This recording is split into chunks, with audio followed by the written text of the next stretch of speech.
तो सभी मित्रों को नमस्कार। स्वागत है आपका आज के सेशन में। और चलिए हम लोग आज का जो आरटीआई एक्ट का जो सेशन है उसको शुरू करते हैं। और आज सबसे पहले हमारे साथ पप्पू यादव जी जुड़े हैं। तो पप्पू यादव जी का स्वागत है और सभी लोगों का भी स्वागत है। और पप्पू यादव जी से आज शुरुआत करते हैं। जी पप्पू जी बताइए, कैसे हैं, क्या हाल चाल है और क्या सवाल है आपका? ठीक है सर। सवाल है सर, आवेदन दिए थे तो सूचना का अधिकार के तहत तो उसने बोला कि दस्तावेज उपलब्ध नहीं हो पा रहा और लिख दिया कि 83 के तहत 20 वर्ष के पूर्व की सूचना उपलब्ध नहीं कराई जा सकती है। तो यदि 20 वर्ष पूर्व की सूचना है तो थोड़ा मुश्किल तो है। मुश्किल तो है क्योंकि 20 वर्ष पूर्व के सूचना की मैंने आपको बताया भी था शायद चैट पे कि ये यदि अवेलेबल है तो मिलेगा, नहीं अवेलेबल है तो नहीं मिलेगा। उसके लिए बाउंडिंग नहीं है पीआईओ के पास। पीआईओ बाउंड नहीं है। सर इसके लिए क्या करना पड़ेगा?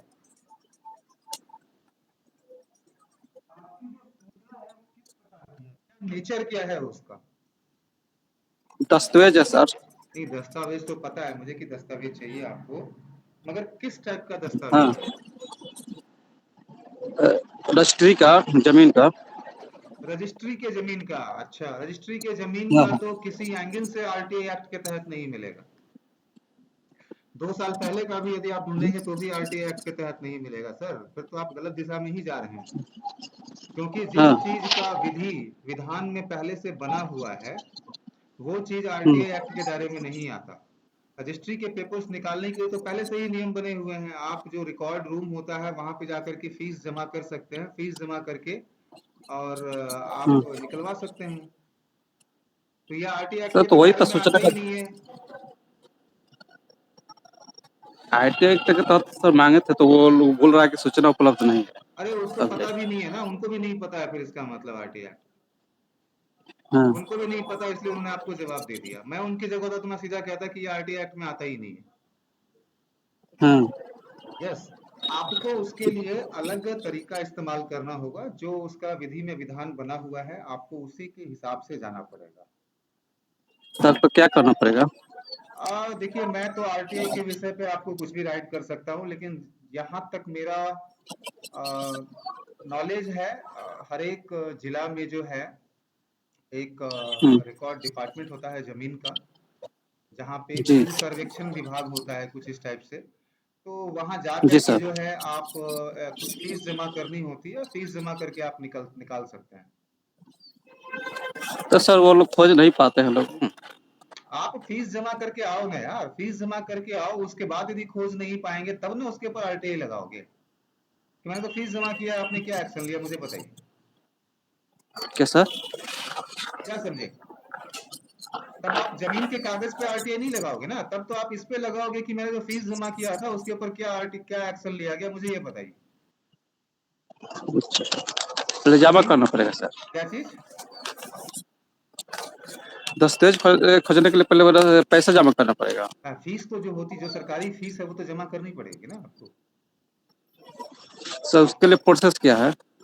देखिए, मैंने आपको बताया सर कि मैं इस मामले का विशेषज्ञ नहीं हूँ। मैं इस मामले पे आपको ज्यादा गाइड नहीं कर पाऊंगा। जी सर। तो इस मामले पे आपको जो जमीनी मामले के विशेषज्ञ हैं वही आपको गाइड कर पाएंगे सर। मैं तो गाइड नहीं कर पाऊंगा। मैं और झूठ भी नहीं बोलना पसंद करूंगा कि मैं आपको कुछ गाइड कर दूं और वो चीज़ गलत निकल जाए। तो इससे बेटर है कि मैं आपको हम्म, पहले बता दूं कि ये चीज़ मेरे उसमें नहीं आ पाएगा। और हम्म, मैं इस पे आपको कुछ गाइड भी नहीं कर पाऊंगा। लेकिन जहां तक मुझे नॉलेज है, एक सिस्टम है और उस सिस्टम को ही फॉलो करना हम्म। पड़ेगा आपको। आप सिस्टम से बाहर निकल के आप कुछ भी करेंगे तो नहीं हो पाएगा। तो सिस्टम के लिए क्या करना पड़ेगा फ्लो? बताया तो सर आपको कि उसका एक फीस है, वो फीस रजिस्ट्री जमा करो या करनी। क्या चीज? अलग जाना? क्या कह रहे हैं? जी सर। क्या कह रहे हैं मैं समझा नहीं। रजिस्ट्री कार्यालय फीस जमा करना पड़ेगा। नकल नहीं नहीं, रजिस्ट्री रजिस्ट्री कार्यालय कार्यालय के नहीं होती है। रजिस्ट्री रजिस्ट्री कार्यालय नहीं कार्यालय में होता है। फी जमा करना पड़ेगा निकालने के लिए। रजिस्ट्री कार्यालय नहीं होता है, वो रिकॉर्ड भू सर्वेक्षण विभाग होता है, अलग विभाग होता है वो अलग जी विभाग सर, होता है, और उसी विभाग के थ्रू आपको वो जानकारी वहाँ मिलेगी। से फी जमा करके हाँ, उस विभाग में जाकर के आप कहेंगे कि मुझे इसकी सूचना चाहिए, ये डॉक्यूमेंट चाहिए, और इसका जो फीस है मैं आपको जमा कर रहा हूँ। जी ठीक है, सर। और उसमें जो भी जमीनी मैटर्स के एक्सपर्ट हैं, आप उनसे राय ले सकते हैं। हाँ, हाँ, ठीक है, ठीक है सर, ओके सर। ठीक है, चलिए। चलिए ठीक मोहित है जी के सर। पास चलते हैं। मोहित जी नमस्कार, क्या हाल चाल है? नमस्कार सर, कैसे हैं सर? मैं बढ़िया हूँ, बताइए आप। हेलो। जी जी बताएं। यस सर, बढ़िया हूँ सर मैं भी। जी, कोई सवाल आपका? सर ऐसे ही मैं तो ज्वाइन हो गया आज आपके पास। नहीं नहीं सर, का सवाल नहीं सर आज तो। ठीक ठीक ठीक ठीक है, चलिए राकेश दुबे जी के पास चलते हैं। राकेश दुबे जी नमस्कार, स्वागत है आपका, क्या हाल चाल है?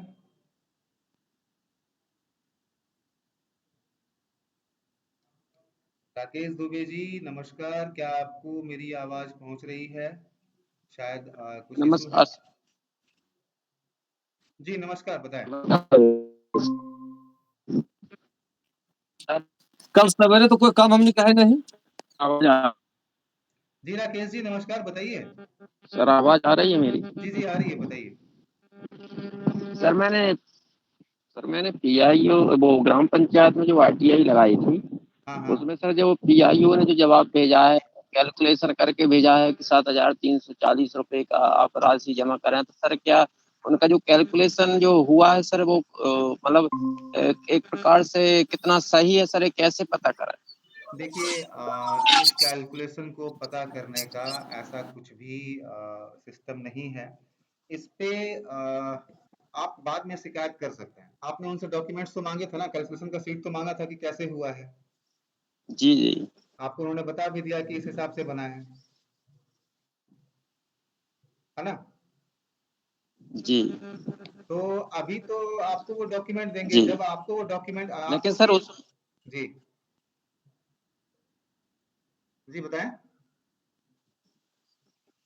जी मैं ये कह सर, रहा वो हूँ कि उन्होंने जो डायरेक्ट ही लिखा है उसमें कि मान लो इतने। जी जी बोलिए, आप बोलिए, पहले आप बोल लीजिए। सर, उसमें ये लिखा है उन्होंने कि मतलब 340 रुपए की उसने आधे पेज कर दिए, उसमें प्रतिवादी के हिसाब से मांगी थी, और भी मान लो थोड़ी और काफियां हैं, उनके हिसाब से भी उन्होंने जो पेश किए हैं। लेकिन क्या सर उसमें एक डाउट पैदा यही होता है कि कहाँ तक सही है, ये कैसे पता करें?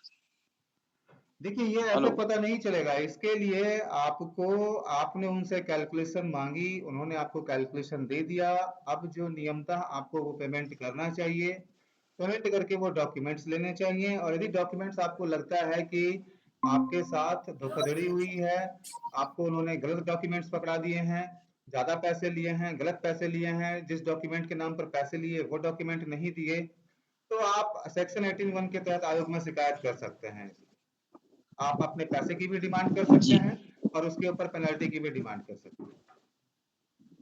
और सर जैसे मान लो अब मैं इतनी राशि सर जमा करने में असमर्थ हूँ, क्योंकि एक गरीब परिवार से हूँ। मैंने हाँ सोचा था सर कि शायद मान लो 1,000 पेज तक आएगी तो मैं 2,000 रुपये जमा कर सकता था, लेकिन सर अब 7,340 रुपये कुछ ज्यादा लग रहे हैं मेरे तो को। सर आप दोबारा से एप्लीकेशन दे दो, और उसमें जो है इंस्पेक्शन की डिमांड कर लो, रेदर देन डॉक्यूमेंट्स की। इंस्पेक्शन कर लो ना आप, इंस्पेक्शन आपका सस्ता पड़ेगा। क्या मतलब क्या सर, मैं कुछ समझा नहीं। हाँ, इंस्पेक्शन इंस्पेक्शन जांच कर लो ना आप जो डॉक्यूमेंट्स मांग रहे हो, उससे अच्छा है कि आप वो डॉक्यूमेंट्स बोलो कि डॉक्यूमेंट्स आप अपने ऑफिस में ही रखो, हम आके जांच कर लेंगे। अच्छा अच्छा सर, वो ऑफिस में ही जान के रजिस्टर हाँ फाइल। हाँ जी जी जी। तो सर मान लो इसकी फिर से आईटीआई हम कर सकते हैं? हाँ हाँ, उसी के अंदर आता है भाई। मान लो जो जवाब आया है सर, इसका जो रिटर्न में हम जो जवाब दें सर उनको, तो ले उसमें सर लिख के भेज सकते हैं नहीं, कि वो हमको काम फाइल। नहीं करेगा सर, आपको फ्रेश एप्लीकेशन देनी पड़ेगी इंस्पेक्शन की। जी जी वो काम नहीं करेगा, आपको फ्रेश इंस्पेक्शन देना पड़ेगा। सॉरी फेस एप्लीकेशन देना पड़ेगा इंस्पेक्शन का। लॉजिकली अच्छा यदि उनके तरफ से ऑफर आ गया कि सर डॉक्यूमेंट बहुत ज्यादा है, आप आकर के इंस्पेक्शन कर लें, तो आप लकी हैं। अदरवाइज नियमतः तो आपको दोबारा से एप्लीकेशन देना चाहिए कि मैं सेक्शन 2J के तहत निरीक्षण करना चाहता हूँ डॉक्यूमेंट्स का। देखिए, मैं बार बार इसीलिए कहता हूँ आप लोगों को, सबको कहता हूँ, जी आरटीआई एक जंग है, और जंग जो है ना, उसके जो नियम कानून है वो जंग में कूदने से पहले सीखना है, न कि कूदने के बाद। अभी आप जो है ना जंग में कूद गए हैं, सामने वाले ने AK-47 चला दिया है, ना आप बच पा रहे हैं, ना उस पर आप जवाबी फायरिंग कर पा रहे हैं। जी यही चीज है आपके साथ। यदि पहले से आप तैयारी करके रखोगे तोप की, गोले की, मोर्टार की, न्यूक्लियर बॉम्ब की, चलाओ, तुम तोप चलाओगे, हम यहाँ पे मोर्टार चला देंगे, कुछ और चला देंगे, तो वो तैयारी सर जो है ना, वही अभी आप बैकफुट पे आ गए। सर, वो यही तो नॉलेज नहीं था सर, इसलिए तो कोई बात नहीं सर, अब हमसे नॉलेज। जितना बन सकेगा हम उतना बिल्कुल सपोर्ट करेंगे आपको। जी आप धन्यवाद। डॉक्यूमेंट्स के इंस्पेक्शन की भी डिमांड कर सकते हैं सेक्शन 2J के तहत, समझ गए? जी तो वो जी सबसे अच्छा रहेगा ना, आप जाकर के उनके ऑफिस में इंस्पेक्शन कर लो, और आपको जो जरूरत है उसकी फोटो खींच लो। जी जी सर, मैं वो ग्रुप में डालूंगा सर, आप मुझे ग्रुप में भेज देना इस बात। क्या भेज दूंगा मैं? सर ये मान लो कौन से सेक्शन की आप जो बात कर रहे हैं सर। सेक्शन 2J1 आप नोट करो ना सर, सेक्शन 2J1। आप लोग कॉपी पेस्ट करने से बचो सर, जब तक आप लोग कॉपी पेस्ट करोगे ना, कभी जिंदगी में नहीं सीख पाओगे। जी खुद से एक बार करने की कोशिश करो, ज्यादा से ज्यादा क्या होगा, गलती होगा ना, लेकिन हमारे अंदर के बीच में होगा, जो हमारे जिम्मेदार भारत का परिवार है उसके बीच में होगा। लेकिन यदि वो गलती आप बाहर कर देते हो तो बेइज्जती होगी ना आपकी। जी तो अंदर करो ना गलती यार, अपने परिवार में गलती करेंगे तो एक भाई दूसरे भाई को सिखाएगा। कई बार ऐसा होता है कि मेरे से कोई मिस्टेक होती है, आप में से ही जी कोई मित्र मुझे बता देते हैं कि सर यहाँ पे ये गलती है, मैं उनका थैंक यू बोलता हूँ। लेकिन यदि वो गलती बाहर होती तो क्या इज्जत इज्जत दांव पे लगती कि नहीं लगती? सही बात है सर। लेकिन हम तो अपने परिवार के बीच में बैठे हैं। यदि मोहित भाई ने मुझे बता दिया कि सर यहाँ पे एक छोटी सी मिस्टेक है, तो अच्छा हुआ ना कि मोहित ने मुझे बता दिया, इससे इससे कि पहले कि मैं उस चीज को बड़े लेवल पे लेके जाता और ब्लंडर हो जाता। तो अपने परिवार जी के बीच में यदि वो बात सिमट गई तो ज्यादा अच्छा है। तो आप लोग लिखिए, लिख करके शेयर कीजिए, और उसके बाद उसमें जो भी सुधार का होगा जरूरत, मैं उसको डेफिनेटली सपोर्ट करूंगा, और मैं करता हूँ। जी जी ठीक है ना? सर, एक सवाल और है मेरा। जी जी। सर मैंने एक मान लो कोई चौधरी ऑफिशियल कोई नाम से कोई एडवोकेट है उनका भी एक मैंने वो देखा था सर वीडियो। तो सर उसमें कोई हाई कोर्ट सुप्रीम कोर्ट का कोई निर्देश। हेलो जी जी बताइए। सर, कोई सुप्रीम कोर्ट या को खिलाफ जो हत्याएं हो रही थी वहाँ पे। आपकी आवाज, एक सेकेंड, एक सेकेंड, थोड़ा सा, एक जी सेकेंड।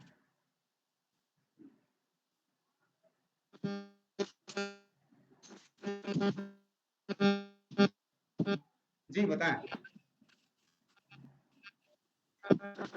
हेलो जी बताइए।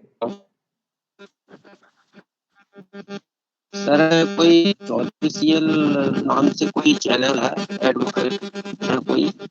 तो सर उन्होंने एक किसी भी वीडियो देखा अन्य था उनका, चैनल मैंने की, सर उसमें सर क्या है कि राकेश जी, उन्होंने राकेश सुप्रीम जी, कोर्ट का मैं एक किसी भी अन्य चैनल पे दिए जजमेंट गए बताया किसी है भी कि मतलब जो वार्तालाप, भी किसी भी आरटीआई स्टेटमेंट एक्टिविस्ट का के कहीं पर कोई भी भी कोई हत्याएं हुई थी। एंडोर्समेंट नहीं तो करता सर हूँ। उन्होंने क्या कहा था कि आरटीआई एक्टिविस्ट सुरक्षा के लिए कोई गनर और सिक्योरिटी की व्यवस्था की गई है। तो सर आपको मिली है कि नहीं इस प्रकार की कोई सिक्योरिटी या कोई गनर? मुझे,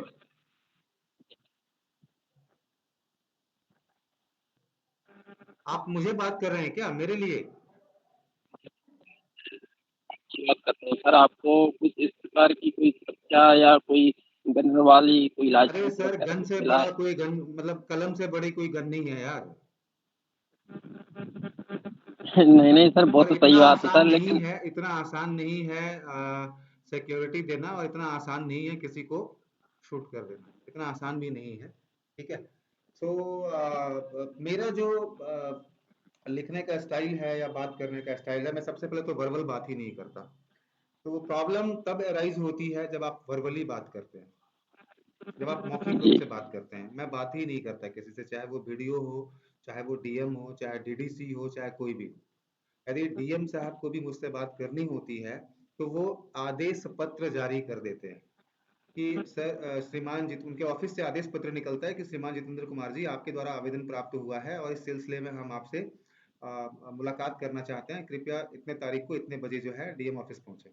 मेरे पास लिखित आदेश आता है तभी मैं जाता हूँ, जी। अदरवाइज मैं बात ही तो नहीं सर करता। वहां से कोई कितना दुनिया भर का मेरे पास फोन बजता है, ठीक है। जी एक तो मेरे पास टाइम होता ही नहीं है फोन उठाने का, क्योंकि मेरा अपना भी बहुत सारा काम है। तो मैं यदि अपने काम को नहीं करूंगा तो फिर काम कैसे चलेगा, है ना। तो वो जी भी जरूरी है, तो ऐसा नहीं है। और इतना आसान भी नहीं है कि गनर मिल जाए, क्योंकि सरकार के ऊपर लोड बढ़ता है उससे, और मुझे जरूरत भी नहीं है। सर, मैंने वो वीडियो देखा था इसलिए मैंने पूछा आपसे नहीं नहीं, जानकारी। देखिए देखिए, वीडियो बहुत सारी है। बहुत सारे वीडियो जो हैं वो यूट्यूब के व्यूज बढ़ाने के लिए भी हैं, ये भी आप समझिए। मेरा मोटिव ये नहीं है। मेरा मोटिव यदि ये होता तो मैं आज आप लोगों के साथ बैठ करके ना डिस्कशन नहीं कर रहा होता। मैं अभी अभी कोई वीडियो बना के अपलोड कर रहा होता। जी सर। ठीक है। जी जी सर। ठीक है राकेश जी, चलिए।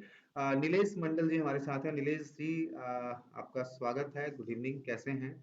और यदि आपका कोई प्रश्न है तो प्लीज पूछिए। जी जी, नमस्कार। मैं नीलेश कुमार मंडल बात कर रहा हूँ। जी, कहाँ से हैं नीलेश जी? जी, मैं बांका डिस्ट्रिक्ट बिहार से हूँ सर, पंजवारा से बिलोंग करता हूँ।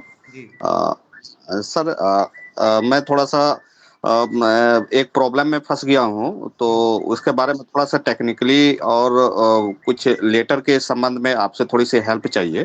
जी बताएं। मैं जवाहर नवोदय विद्यालय में एज ए काउंसलर संविदा पर कार्यरत 5 साल के लिए मैं हुआ था।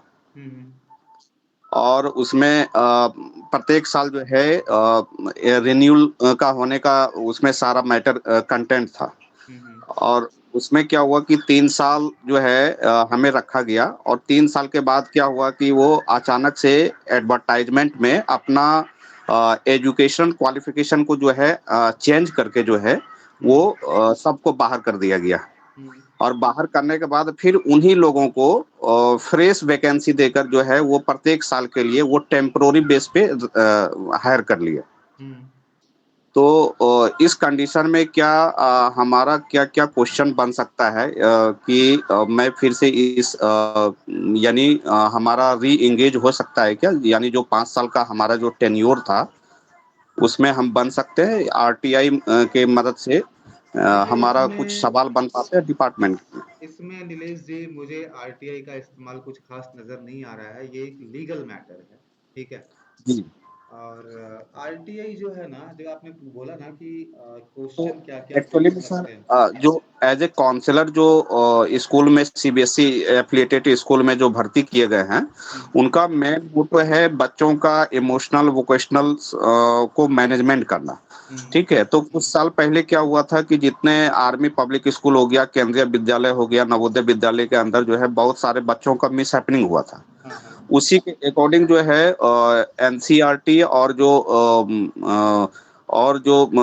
इसका एक्ट था, उस एक्ट के अंतर्गत जो है एक कमिटी बना के एक काउंसलर मेंटल हेल्थ को हायर किया गया था, हम्म है ना। और उनको हायर करने के बाद जो है वो सारे यानी 5 साल के लिए ही हायर किया गया था। और उसमें जो है समिति, जो नवोदय विद्यालय समिति है, वो भारत सरकार का एक ऑटोनोमस बॉडी। तो हम्म उनके जो कार्य करने का जो शैली है वो एक डिक्टेटरशिप टाइप से है। तो उन चीजों को हम कैसे रोक सकते हैं? और क्या था कि जो संविदा कर्मचारी हैं, तो उनके ऊपर बहुत सारे पैसे खर्च कराए गए और उनको ट्रेनिंग के लिए भेजा गया गोवा। तो हम्म जो कि इंडक्शन ट्रेनिंग होता है, किसी एम्प्लॉय को जब ज्वाइन कराते हैं तो वो एज ए रेगुलर एम्प्लॉय के लिए होता है। तो लेकिन वो पहली बार आपके जो है पैसे से हुआ? जी, वो आपने खर्च किया? नहीं नहीं, वो सरकार मेरे ऊपर खर्च करी इतने हाँ सारा। हाँ हाँ जब हमारा कहने का ये है कि जब सरकार इतने सारे खर्च किए तो फिर इनको हटाने की क्या जरूरत बनी?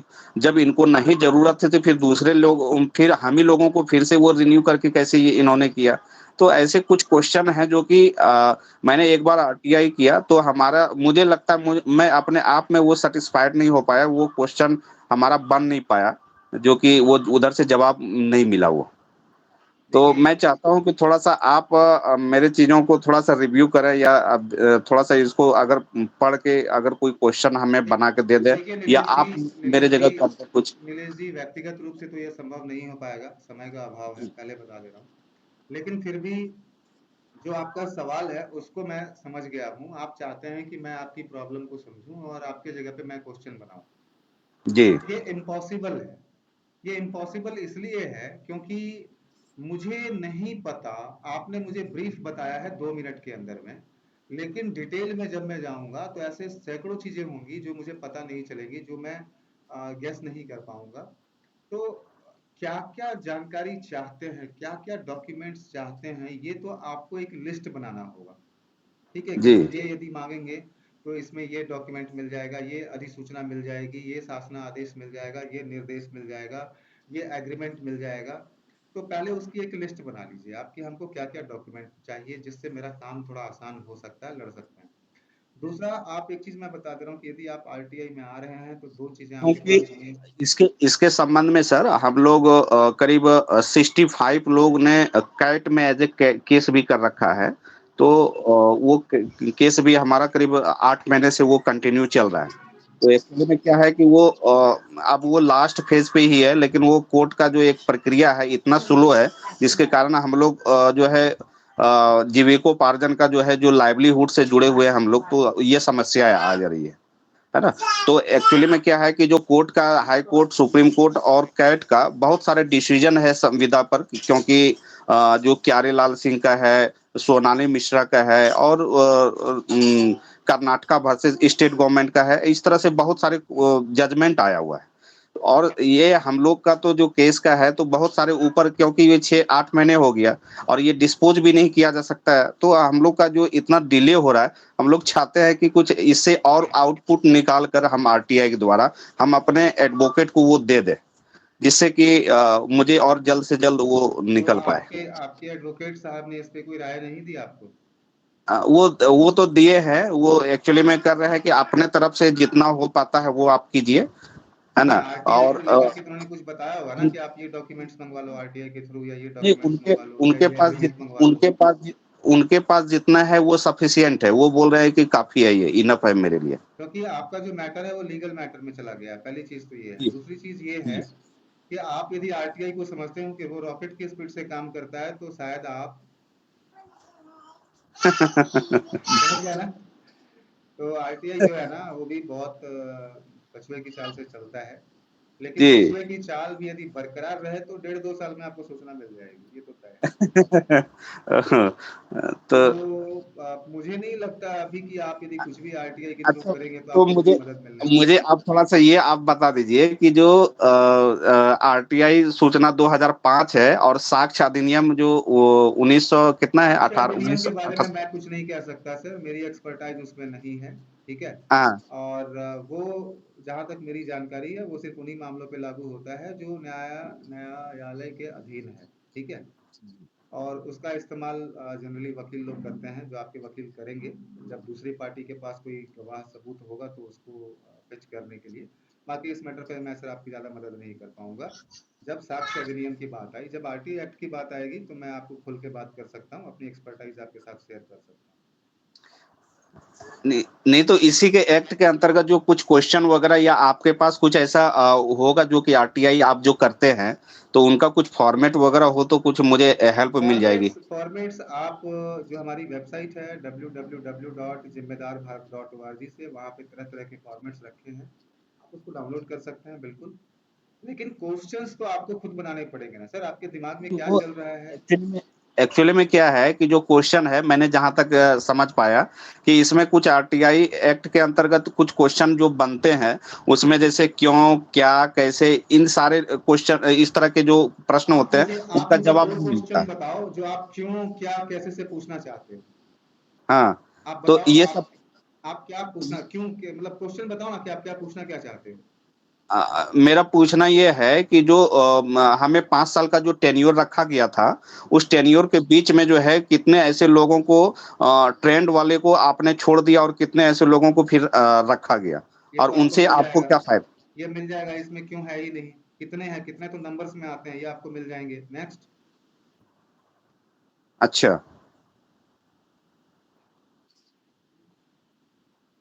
नेक्स्ट तो बोलिए ना आप, नेक्स्ट क्यों कैसे वाला प्रश्न बताइए ना, मैं आपको मदद करता हूँ, आपको क्वेश्चन को कैसे तब्दील करना है, शब्दों से कैसे खेलना है, मैं आपको बताता हूँ। अच्छा अच्छा एक एक सेकंड मैं थोड़ा और भी बता रहा मित्र हूँ। हैं हमारे, वो भी सीखेंगे ना फिर।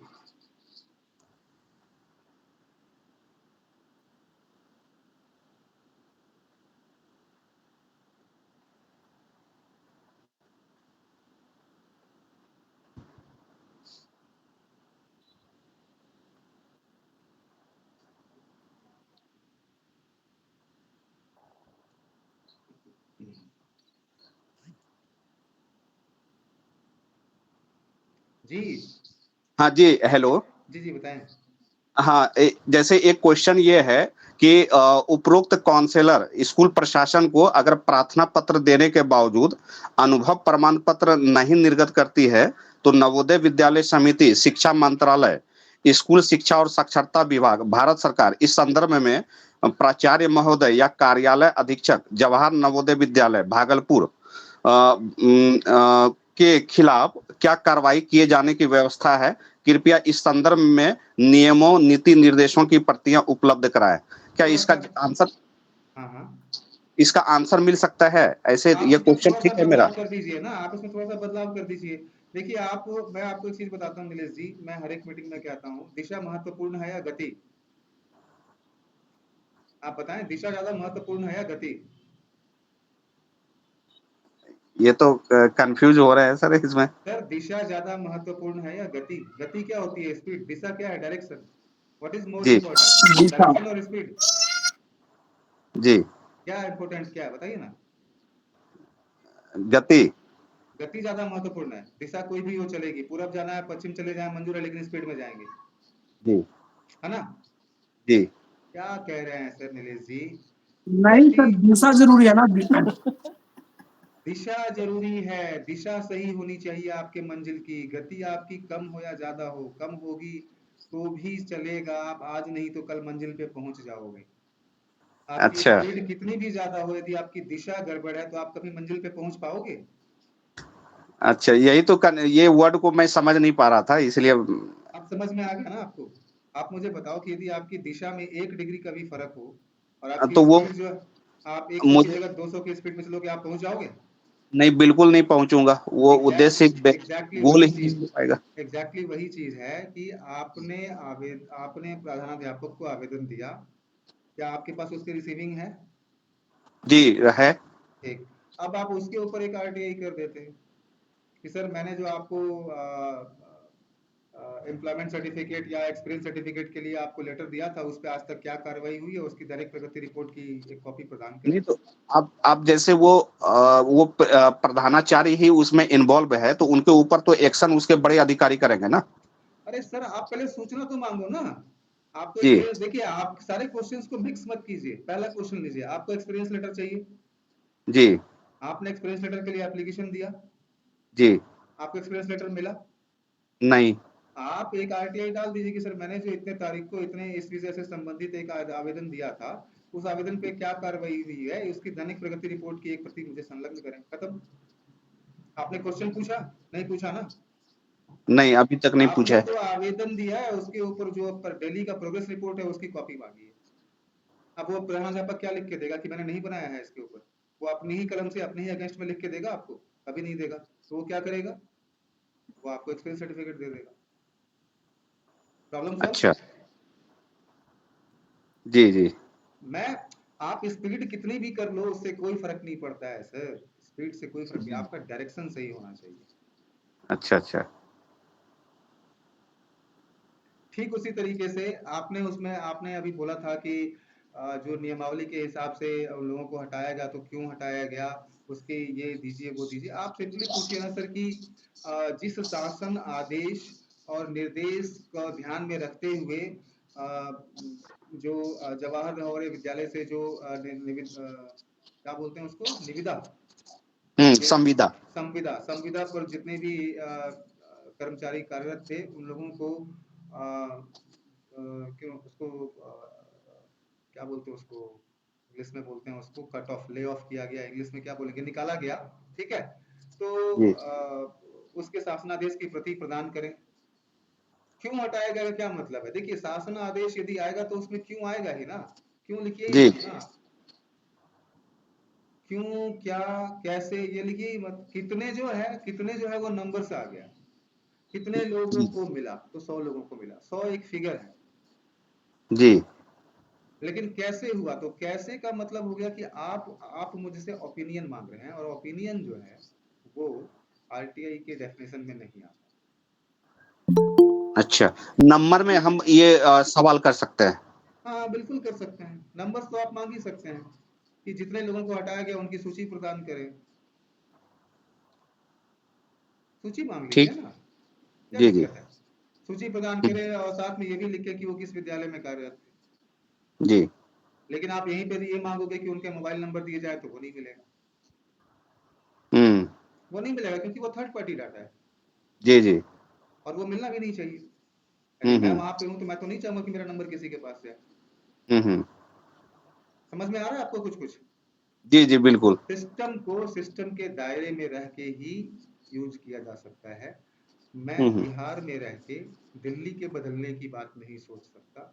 मुझे दिल्ली यदि बदलना है तो मुझे दिल्ली में रहना पड़ेगा, दिल्ली को समझना पड़ेगा, दिल्ली के कायदे कानून समझने पड़ेंगे, और उसके हिसाब से ही मैं जो है कोई एक्शन ले पाऊंगा। ठीक है? ठीक है जी। ठीक है ठीक। उम्मीद करते हैं कि आपको आपका बहुत कुछ क्लैरिटी आपको मिला होगा। जी जी बिल्कुल बिल्कुल। ठीक है ना? ये अ, हमारा हर एक ठीक। संडे को होता है, आप प्लीज हर एक संडे को ज्वाइन कीजिए। आपको हमेशा कुछ न कुछ जो है, जो भी आपके मन में क्वेश्चन है, आपका स्वागत है, आप पूछिए। मेरे से जितना बन सकेगा मैं उतना करूंगा। मेरे ग्रुप में जितने भी अभी रूम में साथी हैं, क्या उनमें से कोई साथी नीलेश कुमार जी को कोई और सजेशन देना चाहेंगे? सर, नीलेश जी का जो एक प्रश्न था, उसके बारे में मुझे पूछना था सर। हाँ, बताइए ना, क्या जैसे पूछना आपने था? उसमें सर, नीलेश जी ने कहा था कि मतलब आपने उनको सजेस्ट किया अभी हाँ हाँ एक पंक्ति पे कि आपको जो आपने आरटीआई डाली है उसमें आपको अगर जवाब नहीं मिला है तो उसके लिए एक आवेदन करके दोबारा से पूछ लो, नहीं ऐसा नहीं नहीं आपने नहीं, बताया था ना? कौशल कौशल कौशल जी, मैं आपको क्लैरिटी देता हूँ। पहले मैंने आरटीआई नहीं डाला है। पहले मैंने अपने काम के लिए आवेदन दिया है कि मैं उस स्कूल में कार्यरत था, तो अब मुझे उस स्कूल से निकाल दिया गया है, तो मैंने आवेदन दिया है प्रधानाचार्य को कि महोदय, मैंने इस स्कूल में 3 साल काम किया है, कृपया मुझे एक्सपीरियंस सर्टिफिकेट इशू किया जाए। अब ठीक उन्होंने सर। मेरा एक्सपीरियंस सर्टिफिकेट इशू नहीं किया है अभी तक, इसलिए मैं उस आवेदन के ऊपर एक आरटीआई करूंगा। आरटीआई के ऊपर आरटीआई नहीं किया जाता है। ठीक सर। ठीक सर। अभी क्लियर हो गया ना? ठीक सर। वो हाँ सर, सर हो गया। ठीक है। और कोई मित्र जिनका कोई सजेशन देना चाहेंगे नीलेश जी को, या कोई इनपुट देना चाहेंगे नहीं, आगे और के? जैसे एक क्वेश्चन और है इसमें सर, हाँ कि अब जैसे वो जो कार्यालय अधीक्षक है ना, हाँ हाँ तो वो तो लिखित में या और इधर उधर से नहीं, लेकिन वो एक प्रकार से मुझे मेरे से जो है खर्च मांगते हैं, हाँ है ना, हाँ। कि जब तक आप खर्च नहीं करेंगे, यानी कुछ हमें खिलाएंगे पिलाएंगे नहीं, तब तक हम आपकी कागज को जो है नहीं जारी करेंगे।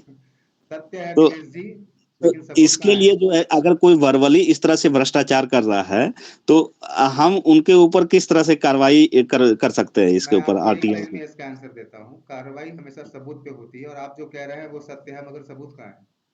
जी, वही चीज मैं पूछ रहा हूँ ना, नहीं है कि ना, इसको हम कैसे विक्टिम बना सकते हैं? सबूत नहीं है ना आपके पास। विजिलेंस जी विजिलेंस विभाग का नंबर देते इसमें हैं, उससे बात कर लीजिए, वो सारा सबूत बना देगा। आप रुपया वो आपका नोट संख्या लिखा के देगा, उस पैसा को आप दे दीजिएगा, विजिलेंस उसके ऊपर विजिलेंस वाला सारा एक क्लियर कर देगा। उसके ऊपर एक केमिकल भी लगाया जाता है, जो जी जी। जो केमिकल जो है वो दिखता नहीं है, लेकिन वो हाथ में लग जाएगा, और जब हाथ को आप पानी में डालेंगे तो पूरा हाथ लाल हो जाएगा। वो विजिलेंस वाला का नंबर देते हैं, विजिलेंस वाला से जब संपर्क आपकी लीजिए, उससे उसका सारा बात काम हो हो जाएगा। जब आपकी उससे बात हो तो आप बोलो कि ठीक है सर, मैं इतने बजे आता हूँ, आप बोलिए कहाँ मिलिएगा। जी, तो अगर नंबर हो तो आप नंबर दे सकते हैं क्या? जी विकास, आप ग्रुप में डाल दीजिए नंबर, इसमें इसी चैट बॉक्स में डाल दीजिए, नीलेश जी को ले लेंगे यहाँ। जी, मैं कोई ग्रुप में अभी ऐड नहीं हो पाया नहीं हूँ नहीं, सर। यहाँ इसी चैट बॉक्स में, अभी जो आप गूगल मीट है इसका एक चैट बॉक्स है ना, जी जी जी। उसमें डाल देते हैं। विकास जी, आप डाल दीजिएगा, ठीक है ना? ठीक है नीलेश जी, और आप जो ठीक है है हर ठीक एक है। बाकी संडे को, हर एक संडे को आया कीजिए आप, ठीक है? बिल्कुल बिल्कुल सर, और ये बिल्कुल। वीडियो जो है, ये वीडियो रात को 9 बजे जो है वो यूट्यूब पे अपलोड भी हो जाएगा। ठीक है सर। तो आप लोग यदि दोबारा से रिवाइज करना चाहें, कुछ सुनना चाहें, तो आप लोग देख सकते हैं। ठीक है। तो सर ये तो फिर अगर डाउनलोड हो जाएगा तो फिर हमारी जो कुछ जो स्ट्रेटजी होगी तो वो तो फिर हमारी फेल हो जाएगी फिर। क्यों फेल हो जाएगा? जैसे अभी सपोज ये कीजिए कि अब मैं किस तरह से स्कूल प्रशासन के ऊपर या उनकी कार्यनीतियों के ऊपर जो है हम एक्शन लेना चाहेंगे, हाँ तो वो अगर सोशल मीडिया पे चल जाएगा तो वो तो एक हमारा एक डिस्क्लोज हो जाएगा। बहुत सारी मैटर जो है वो तो नहीं, कुछ ऐसी चीजें हैं। लेकिन दिनेश जी, ये तो मेरा जो मोटिव है ये क्लोज रूम का मोटिव नहीं है। मेरा मोटिव तो सिंपल है कि मैं नॉलेज शेयरिंग सेशन करता हूँ और नॉलेज शेयरिंग करता हूँ मैं, तो एक दूसरे का नॉलेज यहाँ पे शेयर होता है, तो वीडियो तो अपलोड होगा ये। अगली बार से आप कुछ अपने प्राइवेसी में बदलाव करके आप इनपुट कर सकते हैं। ठीक है जी। ठीक है ना? ठीक।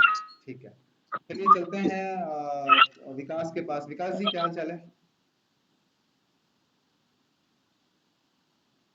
विकास। सर इसी से रिलेटेड हाँ जी साहब, बताइए ना, बताइए ना। क्वेश्चन है। जी साहब जी, बताइए।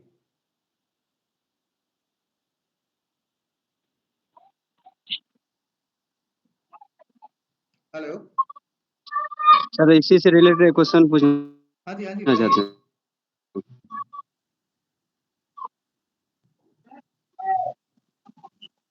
जी पूछिए।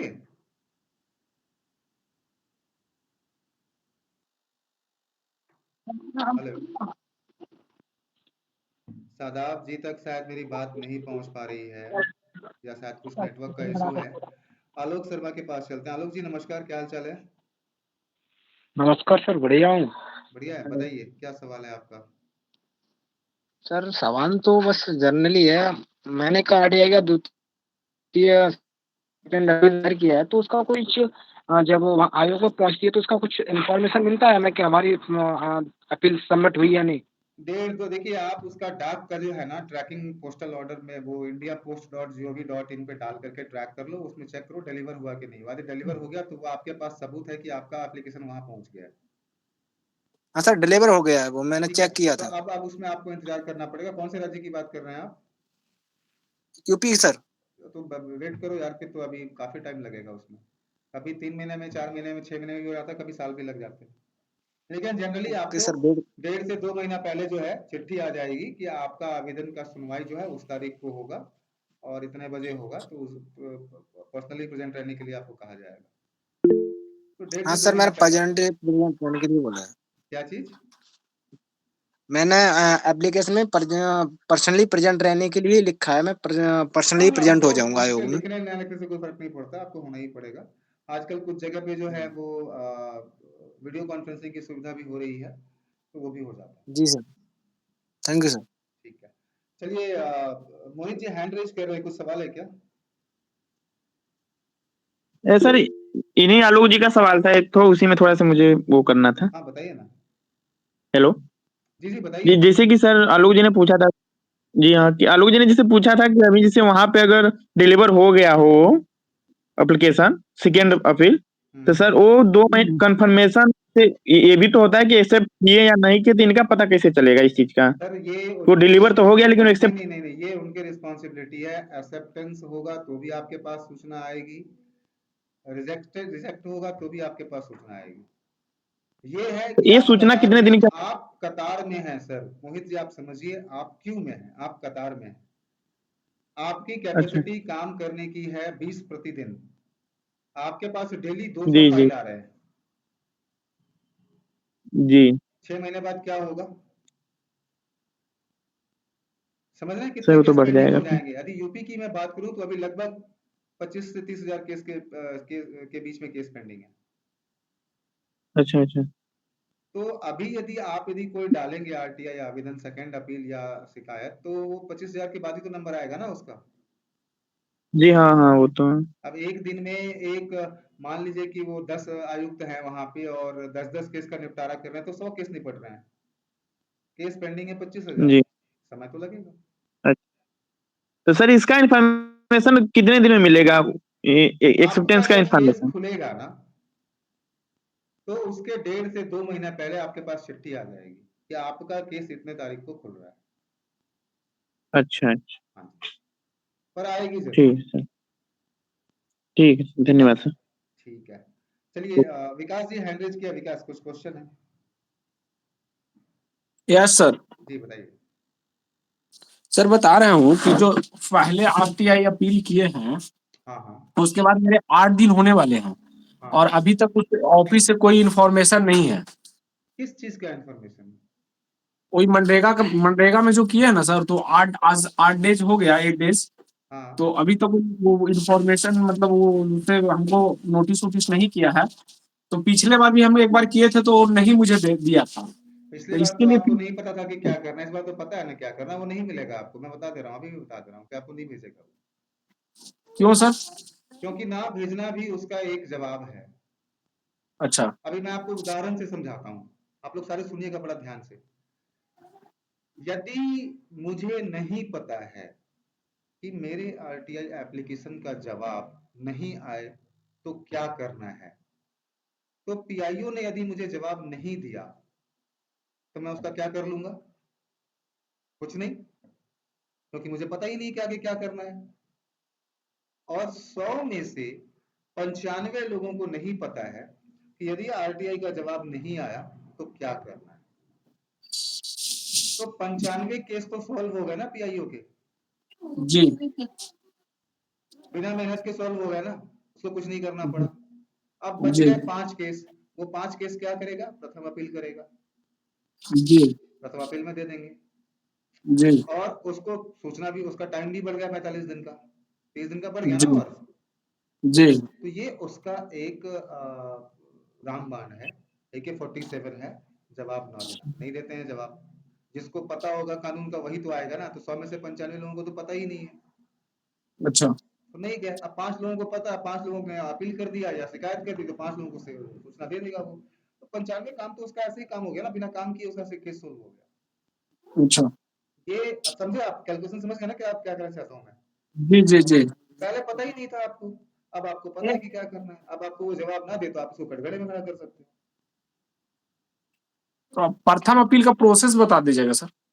प्रथम अपील विभाग में ही लगाया जाता है, विभाग के उच्च अधिकारी ही होते हैं प्रथम अपील अधिकारी। आप अच्छा प्रथम अपील नॉर्मल एक अपील का फॉर्मेट है। और आप जिस भी स्टेट से हैं उस स्टेट का एक बार नियमावली जरूर चेक कर लीजिएगा, थोड़ा बहुत फॉर्मेट में बदलाव हो सकता है। उसके हिसाब से आप एप्लीकेशन बना लीजिए और कुछ खास नहीं है, उसको भेज देना है आपको प्रथम अपील अधिकारी को, दैट्स इट। जैसे मान लीजिए सर कि मैं प्रखंड विकास पदाधिकारी पे आरटीए लगाया हूँ, जवाब नहीं दिया, तो उनको लिए प्रथम अपील में किनके पास आना होगा? एसडीओ को भेज दो ना यार, सब डिवीजन को। सब डिवीजन को। हाँ, अनुमंडल पदाधिकारी। अच्छा उसके ऊपर तो वही है, तो, डेवलपमेंट का काम के लिए बीडीओ के ऊपर सब डिवीजन होता है।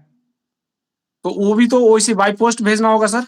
हाँ, बाय पोस्ट ही भेजना है, रजिस्टर्ड पोस्ट से भेजना है, नॉर्मल पोस्ट से भी नहीं, रजिस्टर्ड तो पोस्ट। उसका हेडिंग क्या लिखाएगा सर? उसमें वही लिखाएगा सूचना का अधिकार अधिनियम सूचना जो का अधिकार अधिनियम के तहत, अधिनियम की धारा 19(1) के तहत अपील आवेदन।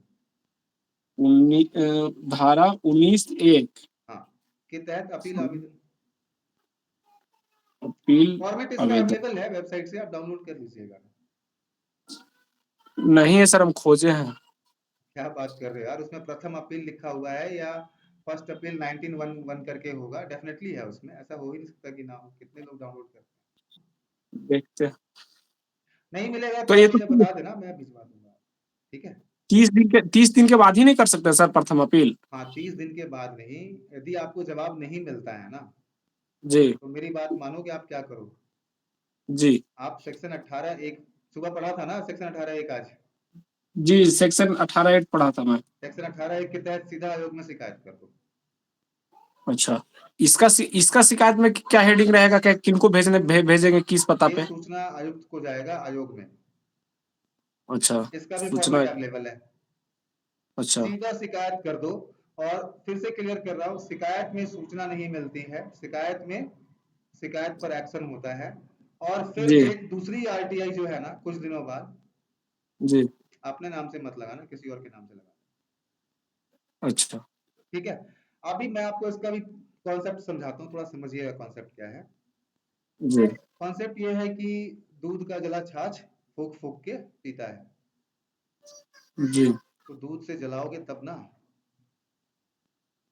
अभी तक तो कोई शिकायत तक पहुंचा ही नहीं है पीआईओ की, कभी कोई जी किसी पीआईओ के ऊपर पेनल्टी ही नहीं हुई है। तो एक के जी ऊपर पेनल्टी होगी तब ना उसके अगल बगल 10 जो है वो सुधरेंगे। जी तो पहले पैनलाइज कराओ ना, आप सीधा लेकर के आओ आयोग में। जी आप समझ रहे हो मैं क्या कह रहा हूँ? और जब ऐसे ऐसे केसेस ज्यादा होने लगेंगे तो आयोग जी अपने आप संज्ञान में ले लेगा कि भाई ये पीआईओ के चक्कर में जो है इतना केस पेंडिंग हो रहा है, और अच्छा अपील कम और शिकायत ज्यादा आ रही है। जी तो वो एक कलेक्टिव वर्क है। कलेक्टिव वर्क का मतलब कि आप भी करो, मैं भी कर रहा हूँ, पंकज भी करेगा, राकेश भी करेंगे, कौशल भी करेंगे, आलोक भी करेगा, मोहित भी करेगा। तब वो कलेक्टिव जब पीआईओ के ऊपर जब प्रेशराइज होगा, पेनलाइज होगा ना, जब कलेक्टिव तरीके से, जब हर दिन जो है एक पीआईओ के ऊपर पेनल्टी लग रही है, न्यूज में आ रहा है, हर दिन लग रही है, एक पीआईओ के ऊपर पेनल्टी लग रही है, न्यूज में आ रहा है, तो उस स्थिति में क्या होगा? उस स्थिति में भैया पीआईओ जो है छाछ भी फूक फूक के पिएगा। यानी कि अब यदि उसके पास कोई आरटीआई आवेदन पहुंचेगा ना, तो वो भैया यदि वो बाथरूम में भी होगा ना तो भाग करके आएगा कि भैया पहले आरटीआई आवेदन का जवाब दे देते हैं वरना पेनल्टी लग जाएगी। और अच्छा पेनल्टी जो है 25,000 या 25 पैसे मायने नहीं रखते, मायने रखते हैं पेनल्टी लगना। पेनल्टी जी, लगने उन का लोग का फिर मतलब है, प्रमोशन में दिक्कत होता है। हाँ यस, सर्विस बुक में जो है उसकी एंट्री हो जाती है, उनके जो रिकॉर्ड्स है उसमें एंट्री हो जाती है, तो उनको बहुत दिक्कत होगी प्रमोशन में। तो ये वो लोग कभी नहीं चाहेंगे। तो एक का यदि हो जाए ना, तो उसके अगल बगल 10 15 20 पीआईओ जो होंगे वो अपने आप सुधर जाएंगे। और जिसको लगेगा ना वो तो कभी जिंदगी में से आरटीआई आवेदन को कभी हल्के में लेगा ही नहीं। हम्म। तो ये मेरी स्ट्रेटेजी है, मैं इसी को इस्तेमाल करता हूँ। मैं ये नहीं कहता हूँ कि आप यही करो, आप जब भी करो अपना विवेक इस्तेमाल करो। आपको प्रथम अपील करना प्रथम अपील करो, आपको द्वितीय अपील की तरफ जाना है द्वितीय अपील पे जाओ। लेकिन मेरी स्ट्रेटेजी है, यदि मुझे हेलो। जवाब नहीं मिलता है मैं सीधा आयोग में लेके जाता हूँ। सेक्शन 18 के तहत सेक्शन 18(1). एक। ठीक हेलो। है जी, जी शादाब जी जी बताइए, नमस्कार। बताइए, आपका कुछ सवाल था, शायद जी आवाज नहीं आ रही थी उस टाइम, बताएं। हाँ सर, मतलब जैसे लिफाफा है उसमें जो जहाँ भेजना है, जैसे मान लीजिए आरटीआई लगाएंगे इस आपका वीडियो पे, तो कार्यालय का एड्रेस होगा उसमें। हाँ बिल्कुल। जी, और सर और एक सवाल था उसमें जो उस वक्त आवाज़ नहीं आ रही थी, कि जैसे सर किसी किसी को भ्रष्टाचार में उसको मतलब हमको एक्सपोज करना है, तो होता क्या है कि जैसे हमारे हमारे क्षेत्र में होता क्या है कि जैसे अगर अंचल अधिकारी या बीडीओ को घूस लेना है, तो वो अपने से छोटे किसी आदमी के हाथ से लेता है, तो सर वो फिर कैसे एक्सपोज होगा? उसके लिए क्या किया जाए? देखिए, उनको पता है कि हम इसी सिस्टम से पकड़ में नहीं आएंगे, इसीलिए वो ऐसा करते हैं। समझ गया?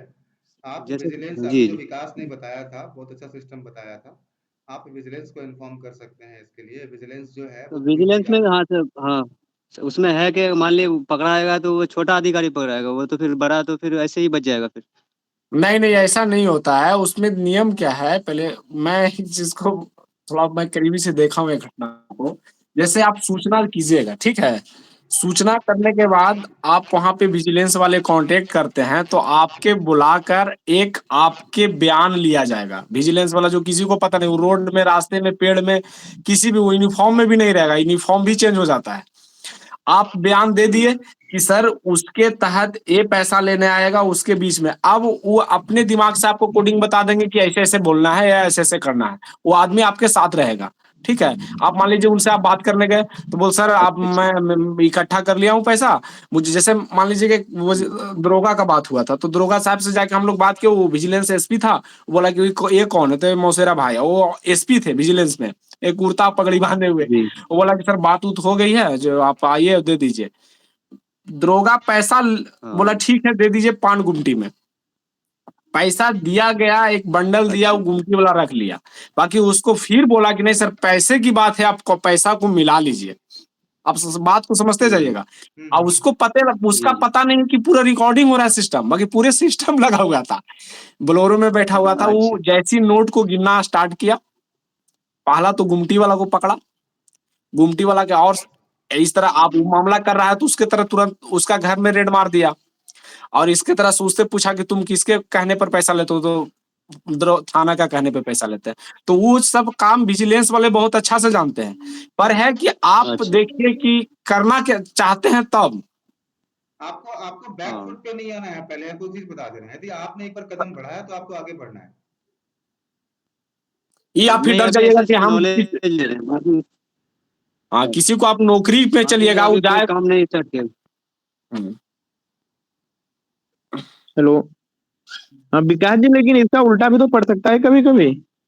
नहीं नहीं, उल्टा नहीं होता। उल्टा वो जो भी आप बात बताइएगा, वो हम लोग से ज्यादा एक्सपर्ट लोग होते हैं, वो सारा चीज निकाल लेते हैं।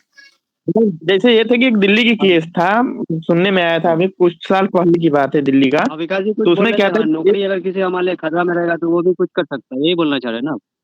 नहीं नहीं नहीं, ये नहीं बोलना चाह रहा हूँ। मैं ये कह रहा हूँ कि विजिलेंस विभाग जो है, जिस अधिकारी के खिलाफ वो पर्सन कंप्लेन लेके गया था, विजिलेंस विभाग पहले इन्फॉर्म कर दिया था उस अधिकारी को इस चीज को लेकर कि तुम्हारे खिलाफ विजिलेंस विभाग में आई है कंप्लेन। अब देखिए, बजाय और वो बताते हैं कि जब गया विजिलेंस वाला करप्ट भ्रष्टाचार में निकल जाए कि अब किसी का मित्र निकल जाएगा, तो वो तो बात ही अलग है। बाकी हाँ ऐसा बस 100 केस में, 1 केस में होता है। हाँ, तो ये दिल्ली में हो चुका था, तब बता रहा हूँ कि तो सुनिए ना, इसके खिलाफ सबसे अगेंस्ट आपको सबसे बढ़िया तरीका मैं बताता हूँ। आप कमिश्नर ऑफिस में जाइएगा, जहां पर लिखता है मगध आयुक्त, कमिश्नर ऑफिस होता है। कमिश्नर ऑफिस में जाइएगा, वहां पर देखिएगा बड़े बड़े अक्षर में लिखा हुआ है कि आप किसी भ्रष्ट पदाधिकारी को पकड़ाते हैं तो 50,000 रुपया आपका इनाम भी मिलेगा। पर चीज सही रहना चाहिए। आप वहां से कंप्लेन ले लीजिए, डायरेक्ट विजिलेंस में मत जाइए। वो कमिश्नर ऑफिस से भी होता है। कमिश्नर ऑफिस में जहां पे आईजी बैठते हैं ना, आईजी विभाग में जाइएगा तो लगा रहता है। चलिए मैं इस पे थोड़ा सा ऐड ऑन कर देता हूँ। आप लोग सभी लोग हैं, आपको मैं एक चीज बताता हूँ। एक एक्ट है विसिल ब्लोअर प्रोटेक्शन एक्ट, ठीक है। विसिल ब्लोअर प्रोटेक्शन एक्ट की जो कहानी है वो ये है कि विसिल समझते हैं ना, विसिल सिटी बजाते हैं ना। सिटी कौन बजाता है? चौकीदार। चौकीदार कब बजाता है सिटी? जब वो कुछ देखता है, रात को चौकीदारी कर रहा है, कुछ देखता है तो वो सिटी बजाने लगता है, ठीक। तो सेफ्टी के लिए, सोसाइटी की सेफ्टी के लिए, जिस कॉलोनी में काम कर रहा है वहां की सुरक्षा के लिए वो सिटी बजाता है, यदि कुछ दिखता है उसको। तो सिमिलरली यदि हम समाज में रह रहे हैं और आपको कुछ गड़बड़ दिख रही है तो आप भी सिटी बजा सकते हैं, और इसके लिए प्रॉपर एक कानून बना है जिसका नाम है विसिल ब्लोअर प्रोटेक्शन एक्ट। इस एक्ट के तहत आपको अपने स्टेट के विजिलेंस डिपार्टमेंट में ये सूचना देनी है। आप लिखित भी दे सकते हैं, मौखिक भी दे सकते हैं, फोन करके, जो उसका सिस्टम है वेबसाइट के थ्रू भी दे सकते हैं, जाकर के भी दे सकते हैं। और उनको ये बताना है कि sir whistle blower protection act के तहत मेरा नाम गोपनीय रखा जाए। और यदि ऐसा नहीं होता है तो विजिलेंस डिपार्टमेंट के जो भी एचओडीज हैं इस एक्ट की अवहेलना में वो भी जा सकते हैं। एक प्रॉपर प्रोटेक्शन एक्ट बना हुआ है कि भैया जो समाज की कुरीतियों को बाहर लेकर के आ रहा है तो उस पर तो निश्चित ही है कि जो बुरे लोग हैं वो हावी होंगे। तो उनको कैसे प्रोटेक्ट किया जाए, तो उनको प्रोटेक्शन के लिए साफ साफ लिखा गया है कि किसी भी परिस्थिति में इनका नाम आउट नहीं किया जाएगा। और यदि जरा सा भी इसकी भनक लग जाती है तो उस डिपार्टमेंट का एचओडी, जो उस डिपार्टमेंट को हेड कर रहा है, आईजी रैंक ऑफिसर हेड करता है, वो जाएंगे, उनको जवाब देना पड़ेगा। मैं ये नहीं कहता कि विकास जो कह रहा है वो वही होता है जो आलोक जी ने बताया या मोहित बता रहे थे कि दिल्ली में कुछ ऐसा केस हुआ है। एक्सेप्शनल केसेस हर जगह पे हैं, ये है। लेकिन यदि सड़क पे चल रहे हैं, ठोकर लग जाए तो इसका मतलब ये नहीं कि हम सड़क पे चलना छोड़ देंगे। हम सड़क पे कल से फिर चलेंगे, थोड़ा संभल के चलेंगे। और यदि कोई ठोकर नजर आती है, कुछ पत्थर नजर आता है, तो हम क्या करेंगे, उसको उठा के साइड में कर देंगे कि यार मुझे कल ठोकर लगा था, आज किसी और को ठोकर न लग जाए, थोड़ा साइड में कर देते हैं। तो ये लाइफ है और ऐसे ही चलेगा, ऐसे ही चलते रहना चाहिए। पॉजिटिव माइंड से रहिए। क्या मैं सही कह रहा हूँ ना? जी सर, यस सही सर, कह रहे हैं सर, ठीक है। बिल्कुल सर। Yes sir. जी जी। और कोई सवाल है? सादाब जी आपने हैंड रेज किया हुआ, कोई सवाल है क्या आपका? नहीं, वो पहले का ही था, और कुछ ठीक है, अभी फिलहाल कोई चलिए सवाल नहीं। कौशल जी से बात करते हैं थोड़ा। कौशल जी, उनके साथ नेटवर्क में कुछ इशू है, जुड़ रहे हैं। और जी कौशल जी बताएं। सर जी मेरे से बताइए। है ना, मेरा इशू ये है कि मैं बीच में ना, मेरे साथ में ऐसा एक केस हुआ है। एक्चुअली क्या है, जो मैं ग्राम समाज की मेरी जमीन थी, जिसको मरघट बोलते हैं, उसमें मैं पिछले 5 साल से शिकायत करता हूँ। और अभी जब मैं दोपहर में आपसे जुड़ा था तब मैंने आपको बताया भी था, तो आपने बता दिया था उसके बारे में कि वो उसका पट्टे वाले उसको कागज को नहीं देंगे। परंतु हमारा सिस्टम क्या है, वो कागज हमने है ना निकाल लिए वहां से, और उसमें जैसे जो पट्टा होता है तो उसका ये एक रेड करके हर अधिकारी है ना, जब भी करके जाता है इस काम को लेखपाल करते हैं। तो जब लेखपाल करते हैं तो ये करते हैं, तो उस समय पे एक कॉलोनी डेवलपर थे, उन्होंने उस जो पट्टे हुए थे तीनों को खरीदा था, और वो SC2 अदर थे, मगर उन्होंने पैसा खर्च करके तब के जो तहसीलदार SDM जब के रहे थे 2011 के, उनसे गलत तरीके से वो 143 घोषित करा लिया। तो उसमें मैं शिकायत करता था, उन्होंने कॉलोनी डेवलप कर ली। वो आज भी मेरे साथ में ऐसा केस है कि वो गांव वालों ने उस बाउंड्री वॉल को गिरा दिया, फिर मेरे खिलाफ FIR भी हुई। उसके बाद में मैं जब कागजों को लेके गया तो आज की स्थिति में ये है कि वो मुझे अपने जो कागज हैं, जो SDM है, जो तहसील है, वो अपने कागज प्रोवाइड नहीं करवाती है। उसके लिए मैं RTI के तहत डालता भी हूँ, मगर कागज प्रोवाइड नहीं हुए। मगर अभी मेरे साथ में ऐसा है, जैसे आपने विजिल वाली बात बोली थी, उससे मुझे थोड़ा सा लग रहा है कि जैसे अब हमने एक आवाज उठा दी, हमें हमारे खिलाफ FIR लग गई, मगर हम फिर भी वहां पे खड़े हो गए कि चाहे FIR हो जाए, आगे हमें उस आवाज को उठाना है। आज हम गांव के लोग मिलके, मेरे साथ में 50-100 लोग चले जाते हैं साथ में, 100 नंबर को बुला के उसको हम रुका देते हैं, और वहां पे SDM या वो है, उनकी धमकी देकर वो डेवलपर थोड़ा सा एक्टिव हो जाता है। तब मैं ड्यूटी जाता हूँ तब वो करने लग जाता है। तो सब समस्या ये है कि RTI के तहत मैं उनसे क्या SDM साहब से अपनी जवाब मांगू। जैसे पट्टे का आपने बता दिया कि वो नहीं मिल सकता, और अभी तो गांव हम साथ में हो जाते हैं तो काम को रोक देते हैं। अब जहाँ पे जो पट्टे हुए थे उस जगह पे उन्हें करना चाहिए था, बिना आदेश के उन्होंने कर लिया, पैसे खा के कर लिया उन्होंने, मगर उसका ना तो हम पे कोई सबूत है, और उस लाइन में हम लगे तो हैं, मगर अभी मंजिल तक पहुंच नहीं पा रहे हैं। आपको एक उसमें चीज अगर बताऊं कौशल जी, आप मुझे एक चीज बताइए कि आपने जो ये सब कुछ किया है, ये सामूहिक रूप से किया है या इंडिविजुअली किया है? मैंने ये सामूहिक रूप से किया है, सारा खेल सामूहिक रूप है। अगर मैं इंडिविजुअल होता तो अब तक मुझे दबा लिया जाता। अच्छा, अब सामूहिक रूप से जो किया है तो आपने क्या मतलब कोर्ट केस चल रहा है इसके ऊपर या क्या क्या चल रहा है? उसमें एक कोर्ट केस मैंने अभी डाल दिया है, SC2 अदर वाला 2022 में। तो वो नवंबर में डेट भी लगी थी, तो उसमें मैंने SC2 अदर वाला डाल दिया था कि भाई इन्होंने इस तरह से पट्टे करा लिए, और उसकी जो बाउंड्री वॉल उन्होंने जो बाद में बनाई थी वो हमने तोड़ दी, गांव वालों ने मिलके। हम वहां पे गए, हम लोगों ने जाके तोड़ दी। उसमें वो मेरे खिलाफ क्योंकि गांव वालों, वो देखा किसी ने नहीं, मगर वो जो दरोगा है जांच में आता है, अरे साहब तुम नहीं है, तुमको वहां पे देखा, हम पे वीडियो है, मगर वो वीडियो दिखाता नहीं है। हालांकि एक हमारे ADM साहब हैं, उन्होंने थोड़ी मुझे मदद भी की, तो उन्होंने एक पर्चा दिया मुझे। तो वो बोले कि तुम पुलिस को ये पर्चा नहीं दिखाना है, तुम अब जब हाई कोर्ट में जाओगे तो अपने कागज लगा देना, उनके खिलाफ थोड़ा सा वो हो जाएगा। मगर अभी हम है ना सामूहिक रूप से लड़ रहे हैं, अगर उसमें हमें कोई कागज की आवश्यकता हो तो किस प्रकार से हम ले लें, ये हम जानना चाहेंगे पुलिस से। जैसे मेरी वीडियो मेरी बनी नहीं है, उसने FIR कर आपकी वीडियो बनाई हुई है? बनाई नहीं है, वो हमें दिखाते ही नहीं है, मगर वो जो मैं क्या कह रहा हूँ, वो ये कह रहे हैं कि आपकी वीडियो है हमारे पास कि आपने बाउंड्री तोड़वाई, हाँ है ना? हाँ तो हाँ आपका तो वकील आपको, और उसी केस में आपके ऊपर FIR हुआ है? हाँ, उसी में हमारे खिलाफ FIR कर दी। नहीं है सर, कोई दिक्कत नहीं है, बहुत सिंपल है। अब यहाँ पे आती है बात सर साक्ष्य अधिनियम 1972 की। आपका कोई वकील तो होगा? अच्छा, जी जी जी। आप अपने वकील को बोलो कि भाई जब उसने FIR किया है तो उसने कोई सबूत भी लगाया होगा ना? बिल्कुल सबूत लगाया हुआ तो वकील आपका मांग सकता है ना उससे कि भाई आप मेरे क्लाइंट पे किस बेसिस पे इल्जाम लगा रहे हैं, किस बेसिस पे FIR किया आपने, मुझे सबूत देखने का पूरा अधिकार है। मैं कौशल कुमार को बोल दूं कि आप चोर हो तो आप चोर नहीं बन जाओगे ना, मुझे ये साबित करना होगा कि आप चोर हो।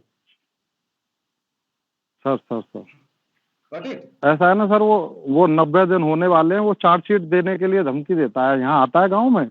मैं जब ड्यूटी से आया तो 41 का नोटिस लेके आया था गांव में, और वो मेरे से संबंधित और भी, भाई एक व्यक्ति तो तोड़ा नहीं होगा, कौन कौन है, आप 41 पे साइन कर दो। तो हम पे फोन आया लोगों का, हमने कहा किसी पेपर पे साइन करने की जरूरत नहीं है, इसने मेरे नाम से किया है तो वो ये मुझे साक्ष्य दे। फिर उस दरोगा की मुलाकात हमसे हो गई, बोले कि आप बता दो, नहीं तो हम तो चार्जशीट आपके नाम से दाखिल कर देंगे। मैंने आप साक्ष्य दिखाओ हमें, हम तो थे ही नहीं मैंने की बाउंड्री वॉल में, और अगर थे तो आप अपना साक्ष्य दिखाओ, कार्रवाई करो। मगर वो एकदम सही साक्ष्य बोला दिखाया आपने, नहीं। एकदम सही बोला आपने जी एकदम सही बोला आपने। हाँ सर, और आप ये बता रहे हैं वकील को लेके मैं एक बार और जांच अधिकारी से मिल लूंगा। हाँ, आप इसमें सर सिंपली बोलो आरटीआई सर कि जब मैं वहां पे था ही नहीं, तो यदि जी आप मेरे खिलाफ गलत मुकदमा करोगे, ठीक है ना, जी तो ऐसा तो जी है नहीं सर कि मैंने चूड़ियां पहन रखी हैं। बिल्कुल फिर मुझे आपको कैसे कटघरे में लेके आना, ये मुझे भी पता है। आपके सर। पास हो सकता है सरकार ने पावर दे रखा है, बट मेरे पास भी एक हथियार है, और मैं उसका जी इस्तेमाल जी जी करके आपके यदि कुर्सी ना हिला दूं तो आप मुझे बता देना। There are a number of things which ठीक can be done, बहुत सारी चीजें हैं, लेकिन सिस्टम से चलना सही रहता है, ठीक है। और सर आपके आवेदन पे मैं बैठता हूँ थोड़ी देर में, ठीक है ना, मुझे टाइम नहीं मिला कौशल, तो इसलिए नहीं कर पाया, सर सर सर ठीक है ना, थोड़ी देर कोई में बात बैठता नहीं हूँ। सर। तो ठीक ऑलमोस्ट 7:05 होने वाले हैं, 1 घंटा हो गया है, और किन्हीं का कोई प्रश्न, पंकज कोई प्रश्न आपका?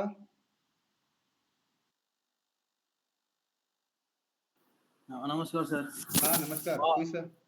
नहीं सर, बस ऐसे ही ज्वाइन किए हैं सुनने के लिए, सीखने के लिए सर। ठीक है, चलिए, थैंक यू। तो थैंक यू सर। उम्मीद करते हैं कौशल आज का क्लास आपके लिए फ्रूटफुल होगा, कुछ तो सीखा ही होगा आपने। क्लास आज मॉर्निंग में सेशन था रैपिड क्लास का। सर, बहुत अच्छा सीखा, बहुत अच्छा सीखा। विकास जी आपने? सर बहुत अच्छा।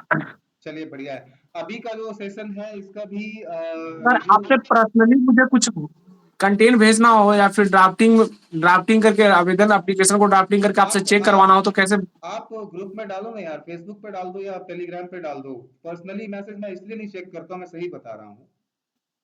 इतना मैसेज पर्सनली पेंडिंग पड़ा है, इतना मैसेज सर आता है मेरे पास कि मैं पर्सनली देखना छोड़ूंगा। टेलीग्राम में सब्सक्राइब नहीं किया हूँ सर। हाँ, तो टेलीग्राम पे कर दीजिए या फिर फेसबुक पे कर दीजिए, वो सबसे अच्छा है, क्योंकि ग्रुप एक खोल के देख लेता हूँ, जितने लोगों के क्वेरीज होते हैं उसको कोशिश करता हूँ कि उसको निपटा दूं। पर्सनल मैसेज में देखूंगा ना, अभी भी 350-400 मैसेज पेंडिंग पड़ा है। अच्छा, तो मैं यदि 5 मिनट भी एक मैसेज पे लगता है टाइप करने में ना, तो आप सोच लो कि 350 मैसेज में कितना टाइम लग जाएगा, तो मैं और काम क्या करूंगा फिर। इसलिए मैं सभी से निवेदन करता हूँ कि भाई व्यक्तिगत रूप से जो है ना, आप उसको अवॉइड करो, आप ग्रुप में आओ, ग्रुप में पूछो। उसके 2 फायदे हैं, एक तो मैं ग्रुप रेगुलर चेक कर लेता हूँ, और दूसरा ये कि यदि मैं कोई जवाब देता हूँ तो उस पे और भी लोग सीखते हैं, और ग्रुप में और भी जो एक्सपर्ट लोग हैं वो मेरे जवाब आने से पहले आपको जवाब दे देते हैं। तो कोई जरूरी नहीं है कि मैं ही जवाब दूं, और भी लोग सीख रहे हैं तो वो भी बता देते हैं, ठीक है। पंकज कोई सवाल है क्या आपका? हैंड रेज किया आपने। सर ये बोल रहे हैं कि कोई भी सरकारी दफ्तर में जब एप्लीकेशन देते हैं, नॉर्मल एप्लीकेशन किसी भी चीज़ के लिए, शिकायत के लिए, तो रिसीविंग लेने का कितना तरीका हो सकता है? कैसे कैसे ले सकते हैं रिसीविंग? क्योंकि जनरली वो लोग देना नहीं चाहते हैं, और यदि उनके सिग्नेचर पे जाके जिरक्स भी करा के लेके आना चाहे तो वो लोग भी अलाउ नहीं करते हैं। नहीं नहीं, मैं आपको बताता हूँ, वो नहीं करते हैं, ये एकदम तय है। आप सिंपली ले करके जाओ, उनको बोलो कि सर मुझे इस पे स्टैंप लगा के साइन करके दे दीजिए रिसीविंग। यदि आपको वो देने से मना करते हैं, स्टैंप लगाने से, सिग्नेचर करके देंगे तो भी वैलिड नहीं है, पता नहीं कौन है वो, किसी पद पे है भी कि नहीं, ठीक है। अच्छा, तो आप सिंपली कह दीजिए सर कि यदि आप मेरे आवेदन का रिसीविंग मुझे देने से मना करते हैं तो मैं इसी को बाई रजिस्टर्ड पोस्ट भेजूंगा आपको, और इसकी एक कॉपी डीएम साहब को भेजता हूं, जिसमें लिखूंगा कि आपने मेरे आवेदन को व्यक्तिगत रूप से लेने से अस्वीकार कर दिया। अच्छा सर। और लिख करके जो है ना आप बाई पोस्ट भेज दीजिए। तो एक ये तरीका है, और कोई तरीका सर? ईमेल के थ्रू है, लेकिन ईमेल अभी वैलिड, उसको आप ना मान के चलो, यही एक नहीं, ऐसे तरीका है। ऑफलाइन दे रहे हैं तो सर डायरेक्ट ऑफलाइन भी जाके? यही एक तरीका है, डाक के पर माध्यम। ऑफलाइन देना है ना, तो जिस विभाग में दे रहे हैं उस विभाग का एक बड़ा बाबू होते हैं। जैसे आप मान लीजिए कि प्रखंड विकास पदाधिकारी देते हैं, अंचल का अधिकारी देते हैं, तो बड़ा बाबू आपको रिसीविंग दे सकते हैं, पर अंचल अधिकारी से आप रिसीविंग मांगिएगा तो वो नहीं देंगे। आप सीओ अंचलाधिकारी साहब आपको को मिलेंगे भी नहीं ना, और वो रिसीविंग देने के लिए बैठे भी नहीं है, उनका काम भी नहीं है। वो उसके तो लिए भी आपको सीधा जाना है कि सीओ के बड़ा बाबू कौन है, जो सीओ के बड़ा बाबू उनको आवेदन दीजिए, वो डायरी पर मेंटेन करेंगे, पत्रांक संख्या चढ़ा के आपको साइन करके दे देंगे। उसकी डायरी एंट्री होती है। मैं वही चीज वही पंकज को कह रहा था कि यदि, लेकिन होता क्या है ना विकास, ये जनरली लोग करना नहीं चाहते हैं, जी ये करना नहीं चाहते हैं लोग। तो जब तक आप ये कॉन्फिडेंस नहीं दिखाइएगा उनको कि भैया मेरे पास नॉलेज है इस चीज का, तब तक वो नहीं करेंगे, तो आपको सर वो बताना लोग, पड़ेगा। तो यदि यदि वो देना चाह रहे हैं तो वो कैसे देंगे, मतलब आपसे पूछ रहे हैं। जनरली आपकी रिसीविंग, आपकी जो फोटो कॉपी होती है उस पे डायरी एंट्री होती है, उसकी डायरी एंट्री का डायरी नंबर लिखेंगे, वो उस पे एक स्टैंप लगाएंगे, सिग्नेचर करेंगे, डेट लिखेंगे। तो हमें क्या 2 एप्लीकेशन लेके जाना होगा, एक एप्लीकेशन लिखा हुआ, एक हाँ ओरिजिनल हाँ होगा, हाँ। एक उसकी जेरॉक्स होगी। क्या सर? एक ओरिजिनल, एक उसकी जेरॉक्स। अच्छा अच्छा, तो वो दोनों पे साइन करेंगे और ये स्टाम्प मारेंगे अपना। हाँ, एक तो वो रख ही लेंगे अपने पास जी सर, और एक और पे उसकी स्टाम्प डायरी और एंट्री सिग्नेचर करके करेंगे। आपको दे देंगे। अच्छा अच्छा, स्टाम्प मस्ट है ना सर? स्टैम्प मस्ट है, डायरी एंट्री मस्ट है, जी सर, रजिस्टर में थैंक एंट्री होती है उसकी पत्रांक दिनांक के साथ। ठीक है, यू। जी सर, थैंक यू तो सर। और किन्हीं का कोई सवाल नहीं है? तो सभी लोग मिलते हैं नेक्स्ट संडे को फिर से। रिक्वेस्ट आप लोगों से यही है कि फिर से एक बार रजिस्टर कर लीजिएगा। लिंक एक्चुअली मैं हर संडे को चेंज कर रहा हूँ, हर एक मीटिंग की चेंज कर रहा हूँ कुछ रीजन से। ठीक है, तो यदि कोई भी सवाल है किसी भी तरीके का है तो आप लोग फिर से जो है कर लीजिएगा। विकास, कोई सवाल है क्या? आपका हैंड रेज किया आपने। नहीं सर, कोई सवाल नहीं, आप वो रजिस्ट्रेशन लिंक एक बार थैंक यू इनबॉक्स में सर। डाल दीजिएगा। हाँ ठीक है ना जी, कौशल जी बताइए। थैंक यू सर, धन्यवाद। अच्छा ठीक है, राकेश जी आपने हैंड रेज किया हुआ, कोई सवाल? सर ये मीटिंग करने के लिए हर बार रजिस्टर करना पड़ेगा क्या? हाँ, ये थोड़ा सा मैं समझता हूँ कष्ट हो रहा है, लेकिन रजिस्ट्रेशन में ज़्यादा टाइम नहीं लगता, मुश्किल से 15 सेकंड लगता है। और लिंक जो है ना हर एक बार चेंज होगा, क्योंकि पहले मैंने आपको बताया था एक ही लिंक पे हम काम कर रहे थे, तो उस पे उसी मीटिंग उसी लिंक पे जो है मैं दिन में भी काम कर लेता था, रात में भी कर लेता था, अगले दिन भी बहुत सारी मीटिंग मेरी चलती रहती थी। तो उसमें कुछ वो लिंक जो है वो पब्लिसाइज हो गया बहुत ज्यादा, तो उसमें कुछ अवांछित असामाजिक तत्व के लोग घुस करके, आपको पता है कि जब आरटीआई का काम कर रहे हैं तो बहुत सारे रेसिस्टेंस झेलने पड़ते हैं, विरोधात्मक झेलने पड़ते हैं। तो सर एक सवाल और, सर एक सवाल और है मेरा जी, कि आपकी साइट पे मैं रजिस्टर होना चाहता था, लेकिन सर रजिस्टर नहीं हो पा रहा है, सर मुझे बहुत प्रॉब्लम आ रही है पीडीएफ फाइल करने में, आपकी डाउनलोड आवाज, करने में। राकेश जी आवाज बिल्कुल समझ नहीं आ रही है, कट के आ रही है, क्या बोल रहे हैं आप? सर आपकी साइट पे मैं रजिस्टर होना चाहता था लॉगिन आईडी पासवर्ड के जरिए, लेकिन मैं रजिस्टर नहीं हो पा रहा है, जिस कारण मुझे पीडीएफ फाइल डाउनलोड करने में बहुत प्रॉब्लम आ रही है। लॉगिन वाला? जी जी। अच्छा, उसमें क्या प्रॉब्लम क्या आ रही है लॉगिन में? वो बहुत आसान है, आपके ईमेल पे ओटीपी जाता है, आप ओटीपी डाल के पासवर्ड बना लीजिए अपना। उसके बाद और लॉगिन यूजर ने ज़्यादा दिक्कत हो रही है। अच्छा, वो कोई है पुरानी वाली मित्र जो पुरानी राकेश जी को थोड़ा गाइड कर देंगे इस विषय पे? जी सर, कर देंगे सर। ठीक है ना, राकेश जी आप अपना नंबर जरा एक बार शेयर कर दीजिएगा इस चैट बॉक्स में। जी जी सर। ठीक है ना, इसी चैट बॉक्स में शेयर अभी कर कोई दीजिए, पंकज जी आपको रिव्यू हेल्प करना कर है क्या देंगे। सर क्या? इस वीडियो का? हाँ, कोई ये रिव्यू वीडियो करना है पब्लिश क्या होगा, ये उसमें जो वीडियो लिंक पब्लिश भेजे? होगा। वो आप यही चैट पूछ बॉक्स रहे में हैं ना? लिंक शेयर कर दूंगा तो। शादाब जी, ये वीडियो पब्लिश होगा यूट्यूब पे, यही पूछ रहे हैं ना आप? नहीं नहीं, रिव्यू सर उस वक्त जो मतलब जैसे 3 घंटे का था तो उसमें रिव्यू था कि चलिए, तो रेटिंग अभी आप कोई हाँ, दीजिएगा क्या रेटिंग के लिए कोई इसका लिंक? भी रेटिंग कर रहे हैं, इसका भी रेटिंग कर रहे हैं। उसी लिंक पे जब जाएंगे ना, जो लिंक आप लोग जिस पे रजिस्टर किए थे, उसी लिंक पे आपको रेटिंग का भी ऑप्शन मिलेगा। ठीक है। ठीक है ना? तो ये राकेश जी जी कुछ कह रहे हैं क्या? चलिए, तो उनसे बात नहीं हो पा रही, कुछ कहना चाहते हैं विकास जी, कौशल जी, मोहित जी, राकेश जी, पंकज जी, आलोक जी, शादाब जी, थैंक यू सो मच। आप लोग सभी इस प्रोग्राम में आए और हम लोग एक नॉलेज शेयरिंग का सेशन कर रहे हैं। बहुत सारी नॉलेज हम लोग शेयर करते हैं, ये वन वे नहीं है कि इसमें जो है सिर्फ मैं बोलता हूँ। मेरा हमेशा से, मैं शुरू से ही ये कहता रहा हूँ कि मोटिव ये है मेरा कि लोग आपस में बैठ के जो चर्चा करें। जैसे आज मुझे बड़ा अच्छा लगा कि विकास जी ने अपना इनपुट दिया, तो ये होना चाहिए और ऐसा ही होना चाहिए, ठीक है। और ऐसे ही हम लोग आगे भी जो है नॉलेज शेयरिंग सेशन करते रहेंगे। और चलिए आज का प्रोग्राम जो है हम लोग रैप अप करते हैं। बहुत बहुत धन्यवाद आप लोगों का प्रोग्राम में जुड़ने के लिए।